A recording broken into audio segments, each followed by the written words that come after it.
Alexandra, frage die Karten, zeigen mir einen Weg.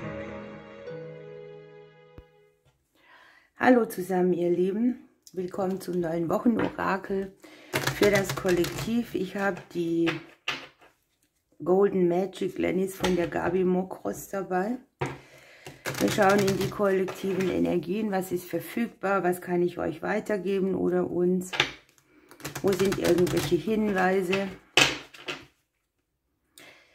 Ja, schauen wir mal, was in der Woche so gesagt wird, welche Themen angesprochen werden. Am Ende könnt ihr noch dranbleiben für den kleinen persönlichen Impuls. Ich freue mich, wenn ihr den Like-Daumen drückt oder einen Kommentar schreibt. Da macht ihr mehr Gutes, als ihr es vermutet. Und natürlich auch für jede Wertschätzungen, jedes nette Wort, alle Spenden, die ich kriege, alle kleineren Geschenke, die ihr mir schickt. Das öffnet schon mein Herz und zeigt mir einfach auch, dass ich weitermachen darf.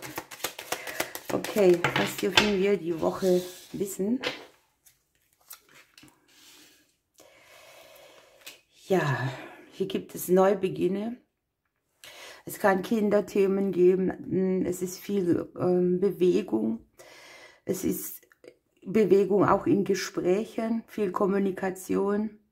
Man tauscht sich aus. Es können auch Kleinigkeiten sein, die hier Großes verändern. Ich habe sehr vieles, was aus dem Umfeld auf uns wirkt. Mit dem Klee dabei natürlich auch glückliche Bewegungen, Glücksmomente, glückliche Wenden. Überall da, wo vorher auch Hindernisse waren. Hier kann man Hindernisse leicht umgehen, ne?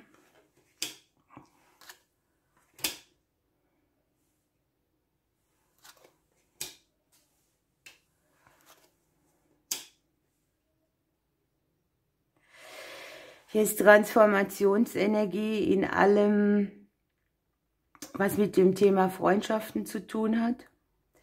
Es kann sein, dass ihr hier Leute kennt, die in einem Umstand sind, der nicht so ganz günstig ist.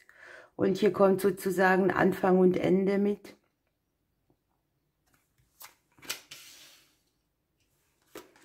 Die Blumen liegen im Haus der Blumen drin. Das ist schon mal schön. Ich sage euch gleich mehr.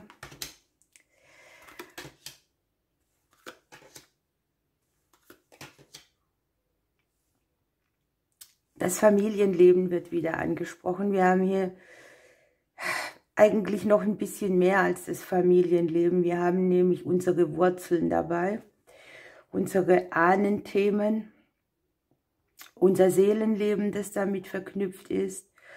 Und ja, hier braucht etwas Klärung, hier kriegt etwas Harmonie, hier wird ein Kampf abgelegt.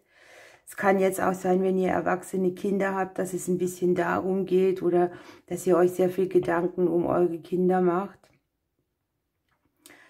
Ich habe das in der Spiegelung drin mit den Blumen. Die Blumen liegen im Hause der Blumen. Also irgendwo auch ein doppelter Segen. Berufliche Veränderungen, die hier anstehen. Berufliche Neubeginne auch. Schicksalshafte Wege und Entscheidungen. Hier ist Transformation pur, ne? Ich habe hier auch im Hause des Herzens, dass irgendein Ballast, irgendein böser Kreislauf, irgendetwas, an dem wir schon schwer gelitten haben, was schon an uns genagt hat, ne? Wo wir lange die Richtung nicht gewusst haben, dass da jetzt so eine Auflösung reinkommt. Das ist so eine Befreiung auf der ganzen Family-Linie oder auch ein Richtungswechsel. Man hat irgendeinen größeren Brocken, der sehr belastend auf dem Familiensystem liegt. Ich meine, du kannst dir nicht suchen, wo du reingeboren wirst, raussuchen, aber du lebst es halt mit. Das sind Dinge, die sehr viel mit dem eigenen Fundament zu tun haben, dem Ankommen im Leben, der Berufung, ne? Das, wo ist mein Platz und wie fühle ich mich damit?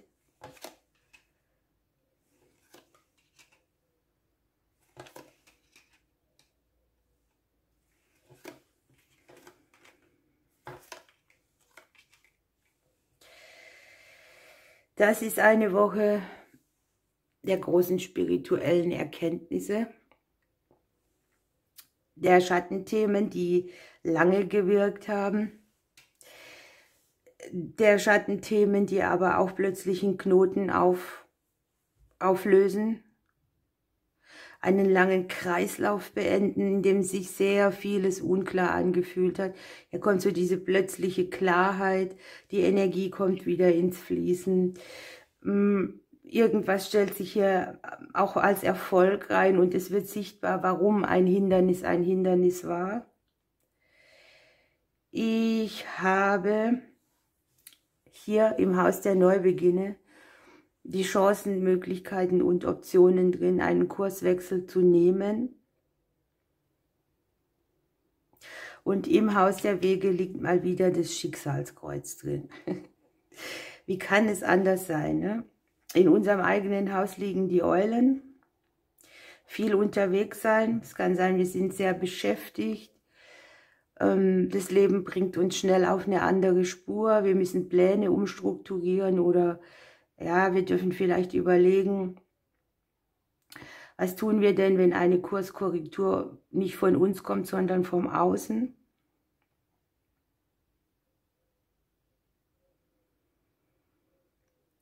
Diese Wege, die wir da haben, oder auch, ne, wenn wir uns das hier angucken, haben wir so eine Blockade, die geht aufs ganze Umfeld. Unser Denken ist blockiert.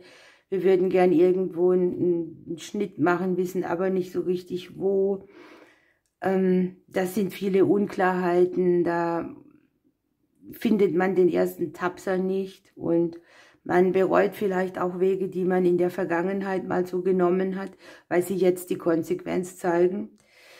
An sich ist es eine Energie, wo ich wirklich sagen muss, dass sie mich begeistert, egal auch wenn es herausfordernd wird, denn ich habe hier in der Mitte des Kartenblattes, im Herz des Kartenblattes, uns selbst.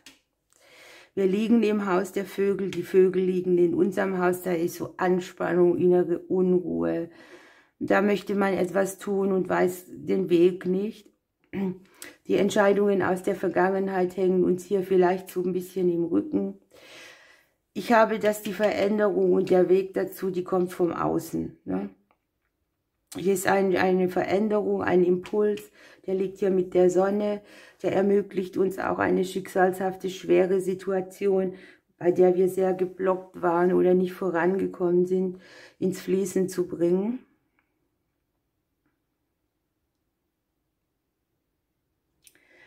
Beim Beruf ist es auch so ein bisschen, hier kann sein, man arbeitet sehr viel, man entweder im Beruf oder an irgendwelchen Themen, die hier sehr emotional sich auch darstellen oder aufregend. Andererseits machen sie resilient, ja. Und hier ist man so ein bisschen gefragt, ne? Wenn das Schicksal dir von außen einen anderen Impuls bringt, wo gehst du hin oder wo, wie entscheidest du dich? Wie viel Aufmerksamkeit gibst du dem Ganzen? Oder bist du einfach flexibel und drehst dich mit? Das machen wir auch nicht alle gleich, ne? Okay, andererseits ist die Berufskarte hier in der Umbruchsphase drin. Das Thema Berufung ist auch gefragt.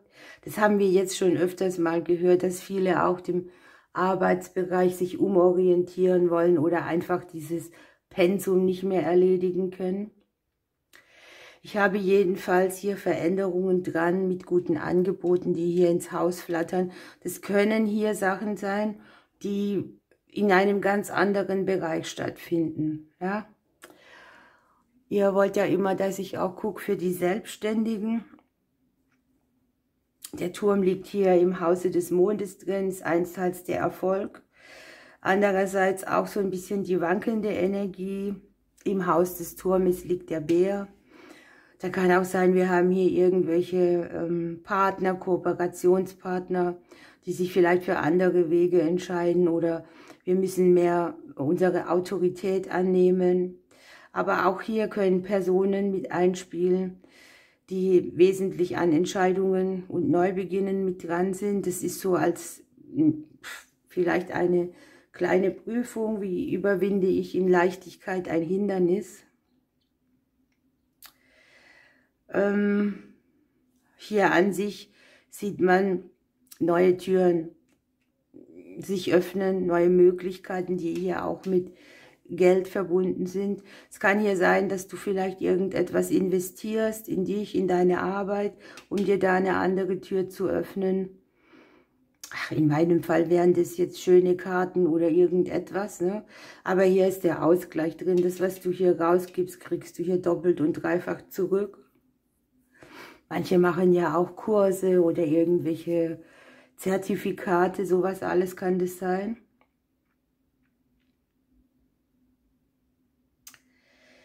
So, dann ist es auch so ein beruflicher Kampf, den man beendet. Man sagt so, hier, Klappe zu, denn der Schatten drückt da schon lang und hier kommt irgendwie der entsprechende Impuls auch von außen, der sehr aufklärend wirkt. Wenn wir jetzt hier nochmal gucken, der Stern legt sich ins Haus des Schicksals rein, verbunden mit einer Nachricht, die Sicherheit bringt im vertraglichen, verbindlichen Bereich, aber davon muss man auch was weglassen. Ich habe einsteils diese Bewegung, die was weglässt und andererseits eine Wende, die etwas dazu bringt.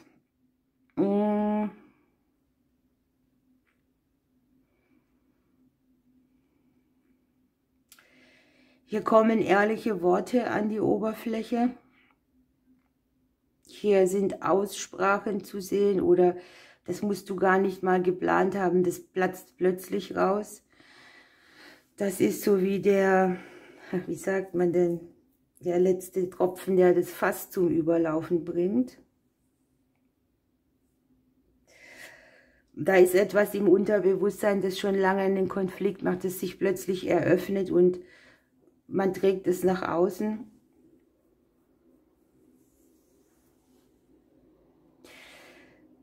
Hier habe ich an sich dass man vielleicht auf der Beziehungsebene, wir haben ja hier den Ring im Haus der Unklarheiten, hier das schicksalshafte Klarheit, die reinkommt und hier ist ein Umweg, eine verstrickte Situation, ein Hindernis, das immer wieder kommt. Das kennen alle, manchmal zieht man die gleichen Partner an, manchmal hast du eine andere Arbeitsstelle, die Besetzung hat andere Köpfe, andere Namen, aber sie haben alle einen wesentlichen gleichen Charakter. Und hier ist so dieses Gefühl, ich will das alles nicht mehr. Also man kann sich hier sehr gut auch rausfriemeln aus einer Situation, in der man sehr, ja, ich sag mal, auch beengt war. Dafür darf man diskutieren, dafür darf man für sich einstehen. Da kann man schon mal auch was sagen oder mit dem Fuß aufstampfen, wie auch immer sich das entladen will. Ich sehe es auf jeden Fall. Die Woche ist auch gut, sich die Verlustthemen nochmal anzugucken. Das können jetzt Personen sein oder Leute, die sich plötzlich nicht mehr gemeldet haben, nachdem sie dir eine Menge versprochen haben. Also ich habe auch das Bilanzieren von Wegen, die wir in der Vergangenheit gegangen sind, wo wir sehr viel riskiert haben, wo wir Größe verloren haben, Kraft verloren haben, vielleicht auch das Familienleben vernachlässigt, weil das aufrecht zu erhalten so wichtig war und anstrengend. Und hier ist so ein Befreiungsding in diesen Angelegenheiten. Es geht um uns, um unsere Wege, um unsere Energie. Und es gibt hier auch einen Hinweis, wie wir mit unserer Energie besser umgehen können.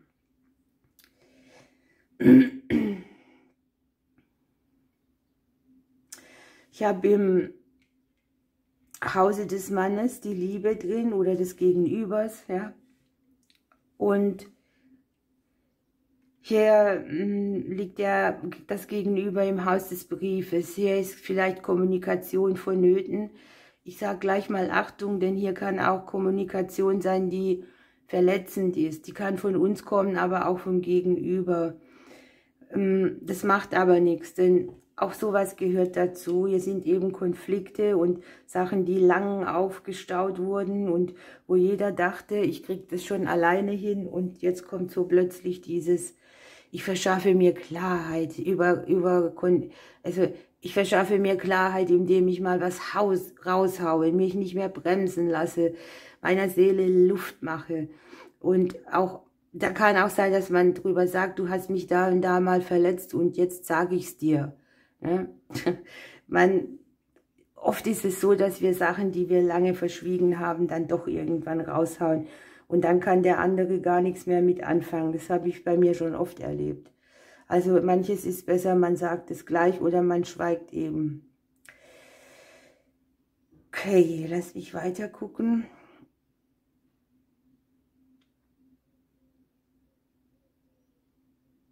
Ich habe ja vorher die Umbrüche im freundschaftlichen Bereich gesehen. Da habe ich jemanden, der hat sich vielleicht zurückgezogen, der kommt wieder auf euch zu, der war sehr in seinen eigenen Prozessen. Hier im Haus der Freundschaft liegt der Schlüssel drin.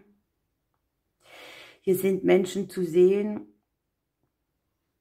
die als Schicksalspartner mit auf den Weg kommen. Die sind Impulsgeber, die helfen bei Veränderungen da, wo nichts läuft.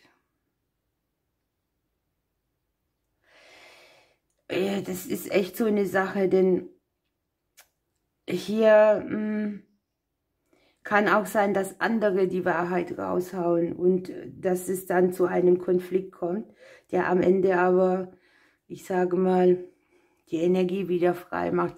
Hier ist so ein bisschen der Nebel vor uns, den wir hier lichten.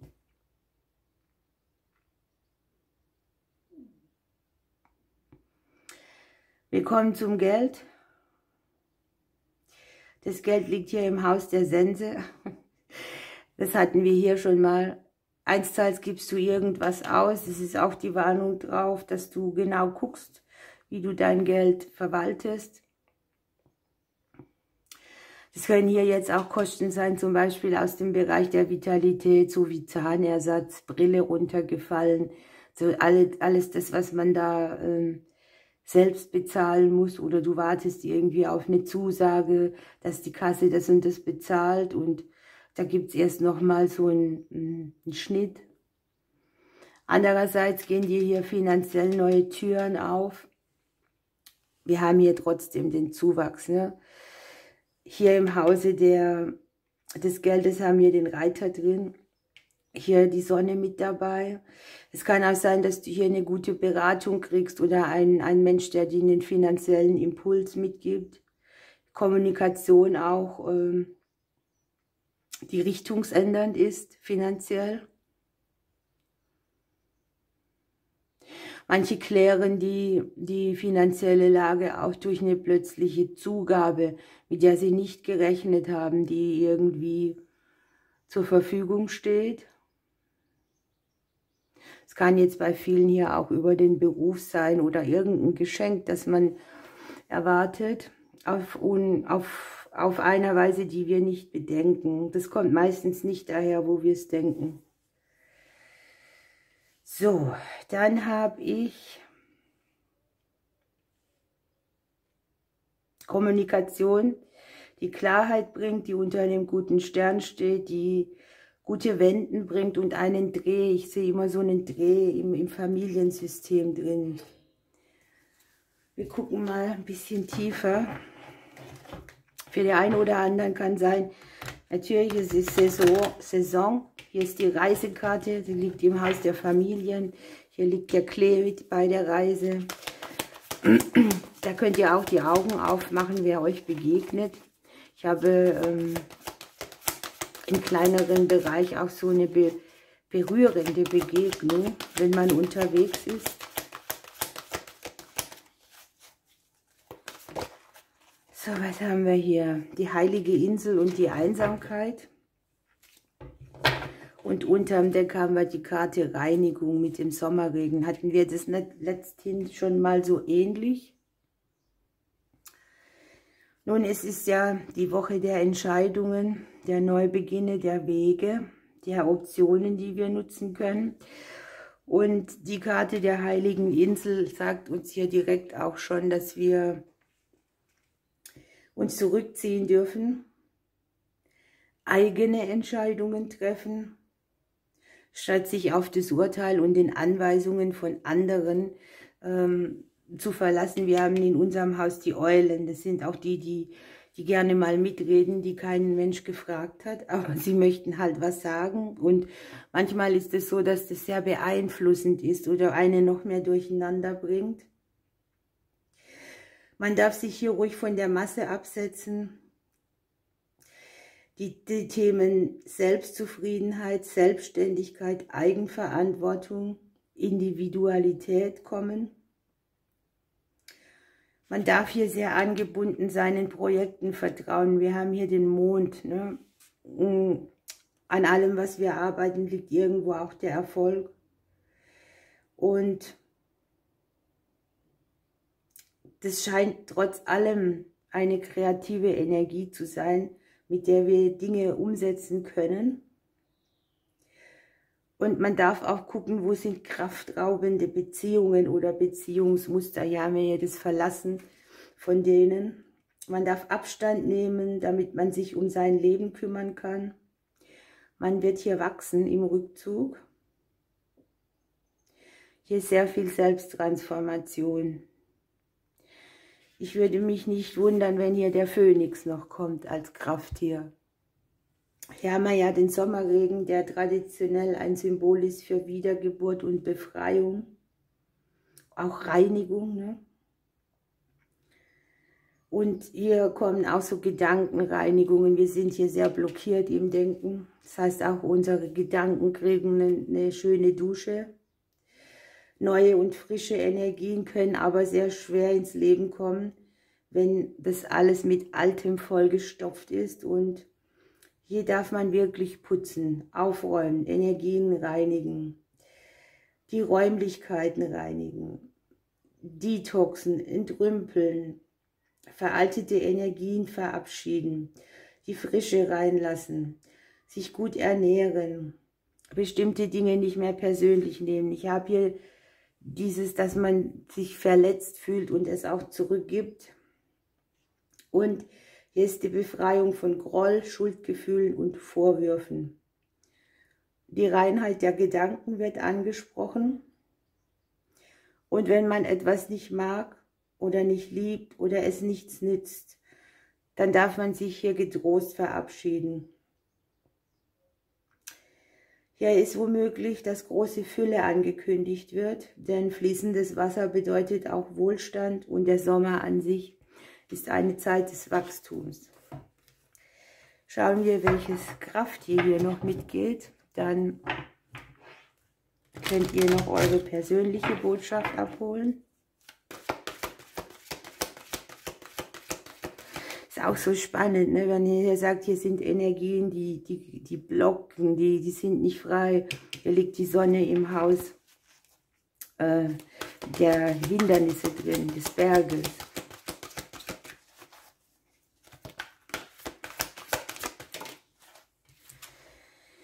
So, und wir haben die Antilope, die Gazelle. Hier kommen ganz neue Strömungen. Hier darf man zulassen, dass das Licht des Morgens einen befreit.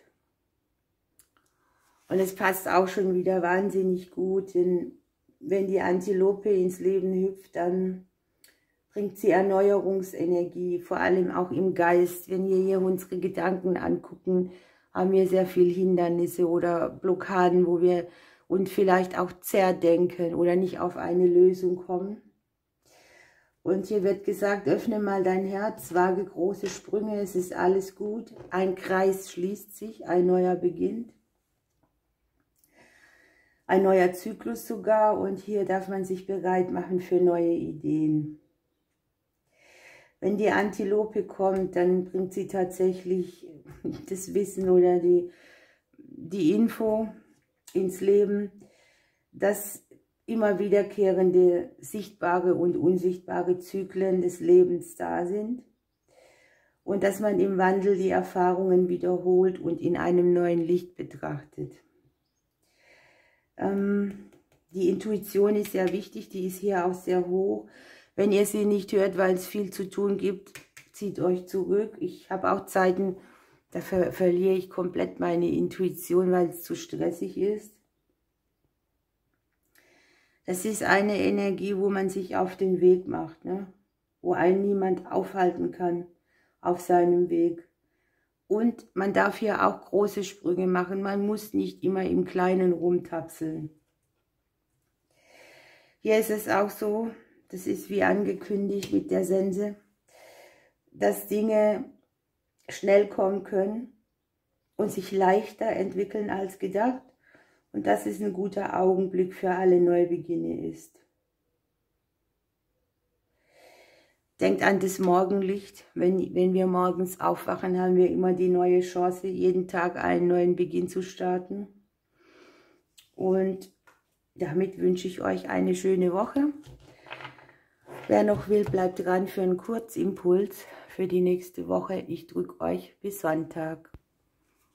So, ihr Lieben, hier bin ich wieder. Ihr könnt gerne, solange ich mische, hier ist in eurem Display so ein Rädchen, die Geschwindigkeit ein bisschen vordrehen oder vorspulen. Mir ist es halt wichtig, das wisst ihr, dass ich immer vor den Augen mische.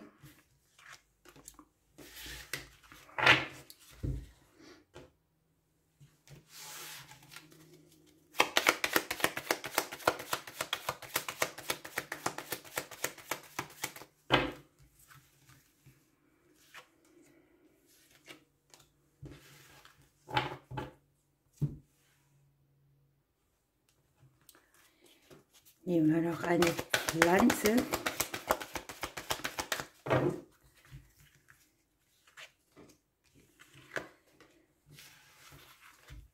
Einen Blumenengel.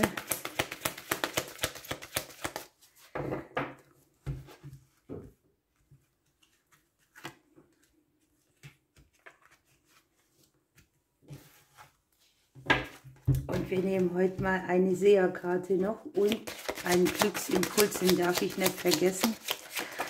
Das habt ihr euch gewünscht. Es geht um uns, das passt zu dem Hauptorakel, ne? Die Karten sind übrigens von Sven. Und unterm Deck haben wir noch die Entscheidungen, wie passend, ne? Das ist ja die Überschrift des großen Blatts.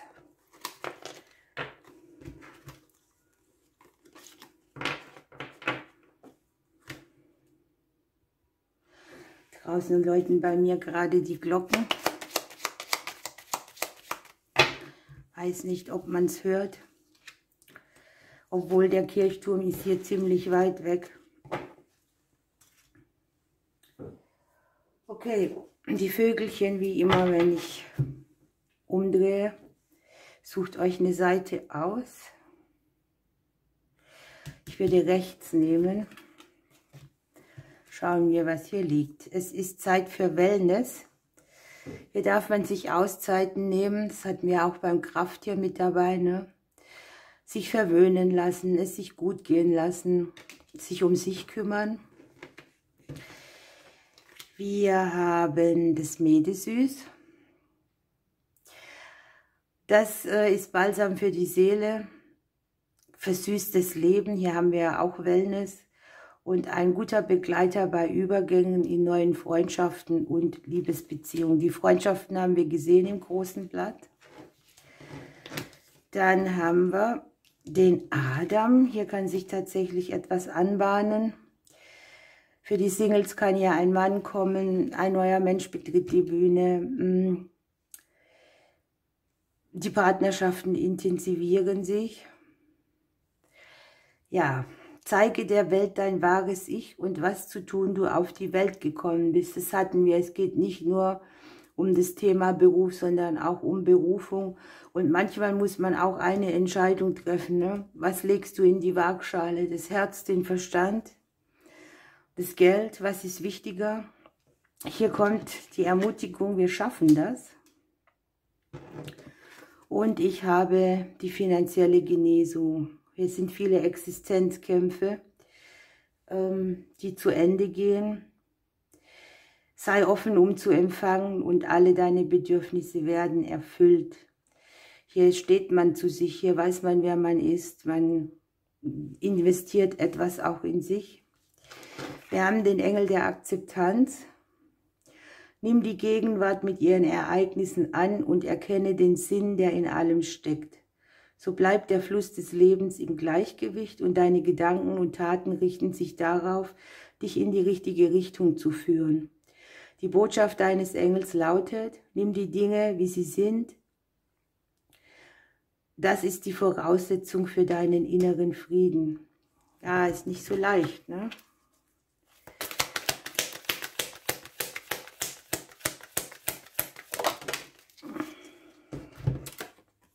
Die Amsel. Ich bin der Vermittler zwischen den Welten. Also hier ist irgendwie eine Übergangsphase zu sehen bei den Dingen. Und bringe dir Optimismus und Lebensfreude. Ich helfe dir, dich von Altlasten zu trennen und dich für Heiterkeit zu öffnen, damit du dein Leben wieder genießen kannst. Ja, ich höre mich nicht Nein sagen, ne? Ihr Lieben, das war unsere Seite. Schauen wir uns die andere Seite an. Ich wünsche euch eine schöne Woche.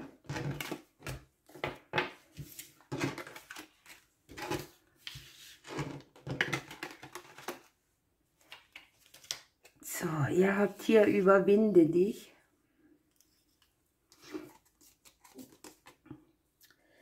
Manchmal musst du Brücken bauen zu Menschen, die dir etwas bedeuten. Wenn du es aus Angst vor Ablehnung nicht tust, könnte eine Freundschaft verloren gehen. Auch das war im großen Blatt zu sehen. Wow, ihr seid Sieger. Hier ist der Ginster, der bringt Licht in das Dunkle und erfüllt mit Zuversicht und Kraft.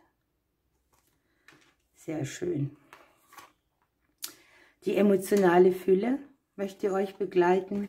Ihr habt ja Verträge, Verbindlichkeiten, Vereinigungen. Kann sich jetzt natürlich um Beziehungsdinge drehen, weil die emotionale Fülle dabei ist, oder auch, dass euch irgendetwas entgegenfließt an Vertraglichkeit oder Verbindung, wo ihr euch gut damit fühlt. Harmonie in der Familie. Hier ist die Genesung von vergangenen Problemen. Hatten wir auch im großen Blatt. Und ihr dürft lächeln. Lach in die Welt, dann lacht die Welt zurück. Das ist tatsächlich so. Und ihr habt den Engel des Erfolges. Dein Engel ermuntert dich, an deinen Erfolg zu glauben. Erweitere deine Grenzen und wage dich an Aufgaben heran, die dir bisher Angst gemacht haben. Wenn du fest daran glaubst, kann dir alles gelingen.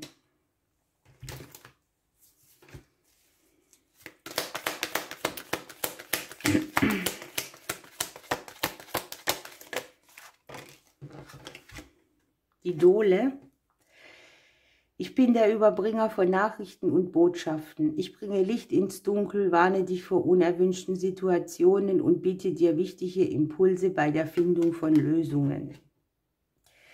Ihr Lieben, habt ein schönes Wochenende. Ich drücke euch und bis zum Sonntag.